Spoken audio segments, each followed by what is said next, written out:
Yeah. You know, So we were talking about earlier the coaches for the teams, and there's so many different possibilities of what coach is going to go where, who's going to be head coaches, that we can't even really call it all. But who would you like to see become the new head coach of the Houston Rockets? that's a hard question because the sentimental answer would be Sam Cassell or someone like that. That's from the team, from the organization. But again, I don't know Sam Cassell's strengths and weaknesses. I know he was in Washington for a while when John Wall first got there. He helped coach him up. He's been in LA with Doc Rivers for a while, coaching up. So he coached up Chris Paul. He had a chance. We know that Sam Cassell has experience being around stars. And he's been a winner more than 2 times with the Rockets, and then with the Boston Celtics when they won it with the Big Three. So as a point guard, as a point guard who's played in big moments, had the ball in his hands, played on great teams, like all that is in his favor. Coach, with some really good teams, been underneath a really great coach and Doc Rivers. There's a lot of things that he checks the boxes with. The one thing I'll go back to with Sam Cassell is what I just said about Mike D'Antoni and Daryl Morey. Daryl Morey is his offensive system that says we want to avoid the mid-range shot, and we want the threes, and we want the layups and the dunks. Sam Cassell built this entire career on mid-range shots and posting up guards.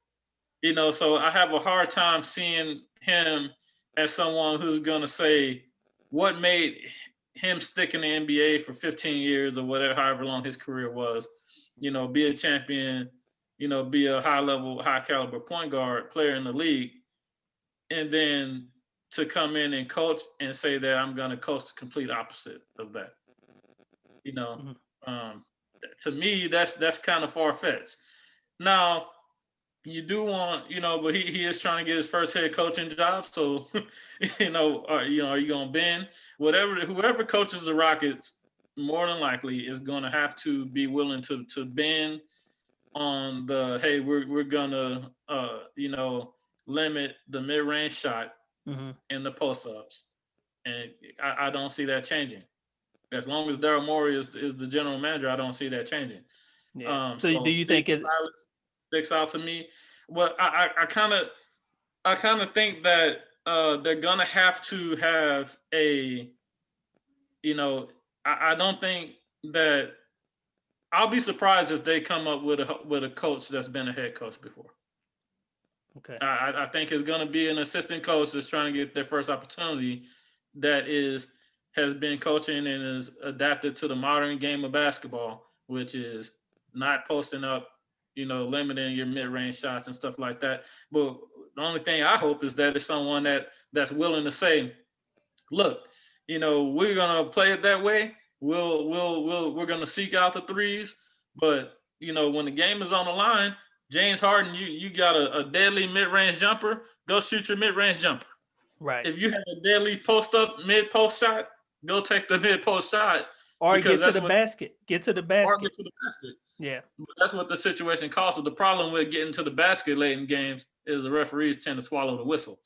That's the reason why you see all these players, try to winning with a jumper, because they know that if they go to the basket, the referees don't want to decide a game on a foul at the end of the game. So a lot of contact, can happen. Now let's move on.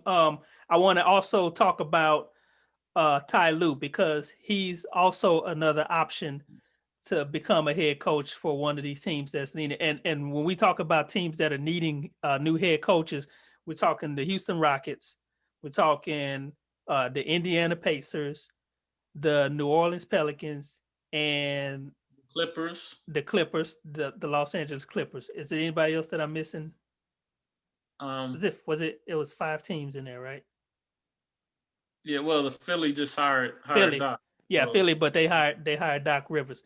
And so Tyron Lue is one of those options for one of those teams. How how much, because I think right now underneath Coach D'Antoni that Tyron Lue is probably one of the more coveted options out there, right, for a team because of his championship experience. And he's actually had championship experience, and Mike D'Antoni hadn't had championship experience. How much of the championship that run that they had with Cleveland, would you attribute to Ty Lue being a good coach, or LeBron James and his ability to lead and be a good player? How much of that would you? Why did I know that you was gonna go there? I mean, because it's one of those things. It's like, yeah, he's been part of a championship team, but is it him or is it the players? So he had to come up with a style of play, at least defensively. I don't think what they did offensively was all that creative. It's what the Rockets have been doing, right? We're gonna switch. So with Cleveland, what was that style? Like, yeah. I know what Mike D'Antoni's style and what he's gonna bring to the game. I don't really know what Tyron Lue's signature style of coaching is, besides give the ball to LeBron James and get the heck out of his way. Hey, man, quit stealing all my thunder. Quit stealing my talking points. That is the style. You want me to be 100%? Yeah, I'm gonna keep it real. Give the ball to LeBron James. Give the ball to Kyrie Irving. Get out the way. Yeah. That's so the last time I seen Ty Lue on the sidelines, he was being forced to take a 2-week hiatus because he was overstressed from coaching LeBron James. He was feeling the pressure of making sure LeBron James won too. Making sure LeBron James win. And I was like, that's not a good look, man. Like, I don't need what did Shaq say that Stan Van Gundy was the master of panic? And in the big moments you just see him panic and it makes the rest of the team panic. Yeah.